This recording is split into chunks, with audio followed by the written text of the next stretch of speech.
Y bien, amigos televidentes, continuamos con el programa. Me acompaña Juan José Lacayo, el 19 Digital, y nos es grato conversar con el expresidente de la hermana República de El Salvador, Carlos Mauricio Funes, quien ejercerá la presidencia del país hermano en el periodo 2009-2014. Gracias por permitirnos, presidente, conversar con nosotros, y queríamos hablar un poco sobre cuáles fueron las razones que le llevaron a solicitar a Nicaragua asilo político para usted y su familia. Usted ha expresado que su vida podría estar en peligro. Nos gustaría conocer más sobre su situación. Desde que dejé la presidencia en junio del 2014, esperaba un escenario como el que estoy enfrentando en estos momentos. Y lo digo porque mi gobierno, que inició en junio del 2009, marcó un punto de inflexión en la concepción del quehacer político gubernamental y sobre todo en la relación con los tradicionales grupos de poder en el país. Hay que tener presente que El Salvador fue gobernado durante 20 años por el principal partido, ahora de oposición, de la derecha, que expresa los intereses de los más importantes grupos empresariales del país, que son los que han detentado el poder total en El Salvador. Con mi victoria en el 2009, insisto, marcamos un punto de inflexión porque rompimos con una tradición corporativista de la concepción política del quehacer político ejercido desde el gobierno. Una concepción que durante 20 años ponía el gobierno, el aparato público, al servicio de los intereses de los más importantes grupos empresariales, de los grupos económicos, en detrimento de la gran mayoría de la población. Y de hecho, durante esos 5 años, nosotros logramos reducir considerablemente los niveles de pobreza en el país y reducir en más de 5 puntos porcentuales, de acuerdo a la CEPAL, las desigualdades sociales. ¿Quiénes perdieron sus privilegios? Los grupos de poder económico que estaban acostumbrados a utilizar los resortes del Estado para beneficio propio. Vivían de los negocios del Estado. Yo no les permitía hacer negocios del Estado, por lo menos no negocios ilícitos. Si participaban en una licitación y la ganaban, pues enhorabuena. Pero no pudieron seguir ejerciendo más negocios con el Estado ni los privilegios que tenían en el pasado. Eso nunca me lo iban a perdonar y no me lo han perdonado hasta ahora. Y hay que mencionar también otra situación que es importante, y eso explica mi solicitud de asilo político. Mi gobierno se caracterizó por un ejercicio más transparente del quehacer gubernamental. De hecho, investigamos 152 casos de corrupción de gobiernos anteriores que lo presentamos a conocimiento del Ministerio Público. El Ministerio Público hizo muy poco. El Ministerio Público es independiente del gobierno central. La Fiscalía General de la República es elegida por mayoría calificada por la Asamblea Legislativa y es independiente del gobierno central. Nuestra obligación era presentar esos casos a consideración del Ministerio Público para que el Ministerio Público los judicializara. De esos casos que presentamos, judicializó 2, que son realmente importantes. Uno tenía que ver con la venta ilegal de acciones de la única y principal compañía generadora del Estado de energía geotérmica, una corporación transnacional italiana que buscaba hacerse del control de esa fuente de generación de energía y por lo tanto fuente de riqueza. Ahí fueron acusados ante los tribunales exfuncionarios de gobiernos anteriores de Arena y sobre todo algunos empresarios vinculados a familias pudientes del país. Nunca en El Salvador un miembro de una familia pudiente, poderosa, había pisado un tribunal de justicia. Esta era la primera vez que lo hacían. Eso nunca me lo perdonaron, aunque al final fueron sobreseídos porque amañaron la investigación de la fiscalía, compraron a los jueces, pero el hecho es que se exhibieron públicamente como presuntos responsables de un acto evidente de corrupción. Y quizá la investigación más importante que yo promoví siendo presidente de la República un año antes de que dejara el poder es contra el expresidente Francisco Flores, que gobernó el país de 1999 al 2004. Un expresidente ya fallecido, muy apreciado por la oligarquía salvadoreña, que le hizo muchos favores a la oligarquía salvadoreña. Yo lo denuncié por haber desviado millonarios fondos de la cooperación taiwanesa que estaban destinados a los damnificados del terremoto del 2001, del 13 de enero del 2001, que en lugar de ir a parar a los damnificados fueron a parar a bolsillos privados y a las arcas del Partido Arena. El expresidente lamentablemente falleció y el caso no pudo concluirse. De hecho, ha quedado inconcluso.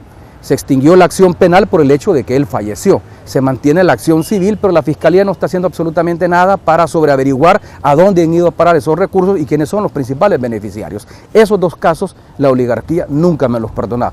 Por lo tanto, yo me esperaba que al dejar la presidencia de la República iba a ser objeto de persecución política, de persecución mediática, de acoso político para provocar mi muerte civil. De hecho, a finales del año pasado, la sección de probidad de la Corte Suprema de Justicia inició una investigación por enriquecimiento ilícito en contra de algunos funcionarios, incluyéndome a mí. Me irrespetaron mi derecho de audiencia, me irrespetaron mi derecho de defensa, la investigación fue totalmente arbitraria, me acumularon ingresos que yo había tenido antes de ser presidente y después de ser presidente y que por lo tanto, de acuerdo a la ley y a la Constitución, no deberían de ser auditados, y me mandaron a un juicio civil, a una Cámara de lo Civil, que es el que actualmente enfrento. Pero fíjese bien, son 4 funcionarios, exfuncionarios, incluyendo otro expresidente de la República, el presidente Elías Antonio Saca, que es mi antecesor, que también enfrenta un juicio civil, pero ninguno de ellos ha enfrentado una investigación penal. Yo soy el único funcionario que enfrenta, o exfuncionario que enfrenta un proceso civil que no implica cárcel. En todo caso, si soy condenado, al final lo que tengo es que devolver la cantidad que ellos consideran que fue sustraída al Estado. Yo presenté pruebas de descargo para demostrar que esos recursos tienen un origen lícito, que no provienen de las arcas del Estado. No obstante, la Corte Suprema de Justicia no los aceptó y me mandó a juicio civil. Y lo estoy enfrentando. El proceso judicial se mantiene, pero soy el único que ha enfrentado una investigación penal. Soy el único que le han allanado su casa y soy el único al que le han decomisado sus bienes, que son los que yo pensaba trasladar acá para radicarme acá, y voy a explicar por qué razón pensaba radicarme acá, que es fundamentalmente por razones de trabajo. ¿Qué estoy enfrentando en estos momentos? Un proceso judicial revestido de proceso judicial, pero que en el fondo es un proceso de persecución política, donde la derecha está utilizando las instituciones del Estado para afectar, para provocar mi muerte civil y, de ser posible, mi exterminio físico. ¿Y por qué pienso eso? Estando en El Salvador y ahora que iba y venía acá a Managua, recibí información de personas muy cercanas a poderosos grupos económicos del país, donde me mandaban a decir que no iban a cejar esfuerzos, no iban a detenerse en verme en la cárcel y, de ser posible, en verme muerto. Que ellos no estaban dispuestos a perdonarme el hecho que yo les haya quitado el poder que tenían sobre el Ejecutivo y que haya exhibido importantes casos de corrupción donde aparecían vinculados a algunos connotados hombres de negocios, vinculados a importantes familias empresariales de El Salvador. Esas 2 razones son las que me llevaron a buscar protección y asilo acá en Managua, donde estoy residiendo. ¿Por qué escogió justamente, decidió solicitar el asilo al gobierno del presidente Ortega de Nicaragua? Bueno, yo diría que por 2 razones. Una de carácter circunstancial. En El Salvador, a raíz del proceso por enriquecimiento ilícito que se inició en mi contra, perdí un contrato de trabajo que tenía como consultor con un emergente medio de comunicación en el país, particularmente con un grupo mediático que tiene un canal de televisión, una radio y un periódico digital de amplia difusión. A raíz de la acusación que se presentó en mi contra, me cancelaron el contrato, entonces yo tuve que buscar nuevos derroteros. En El Salvador, como en muchos países de América Latina, un expresidente de la República no goza de pensión. Nosotros no tenemos ninguna pensión. Una vez dejamos la presidencia de la República, dejamos de tener los ingresos que provienen de nuestro cargo público. Yo tengo que buscar cómo sobrevivir, cómo mantener a mi grupo familiar. Al no tener ingresos en El Salvador, decido buscar nuevos derroteros afuera. Yo creé una sociedad con uno de mis hijos, con mi hijo mayor, de consultoría, para consultoría de imagen corporativa, medios de comunicación y también algunos temas que fueron de mi dominio por mi ejercicio presidencial, como es el tema de la integración centroamericana. Vine acá a Nicaragua a explorar la posibilidad de adquirir un trabajo en un país que me agrada y del cual fui muy cercano durante mi ejercicio como presidente de la República. Encontré trabajo, logré arraigo laboral.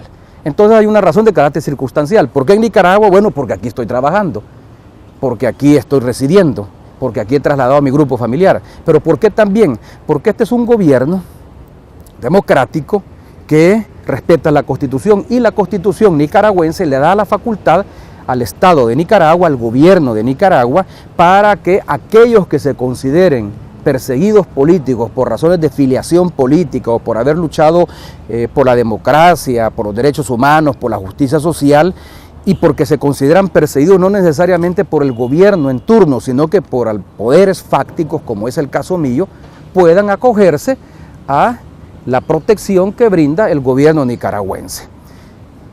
Dada mi relación con el presidente Ortega, que cultivé durante mis 5 años como gobernante, con quien estuve una estrecha relación y trabajamos en forma conjunta y coordinada en algunos temas que empujamos en el ámbito de la integración centroamericana a través del SICA, dada esa relación de hermandad que tenía con él, entonces yo decidí, porque me encontraba acá y porque Nicaragua, dada su constitución, su gobierno puede ofrecer asilo político a aquellos que se consideren perseguidos o a aquellos que consideren que su integridad física en su país de origen está en riesgo, por eso fue que decidí solicitarla acá.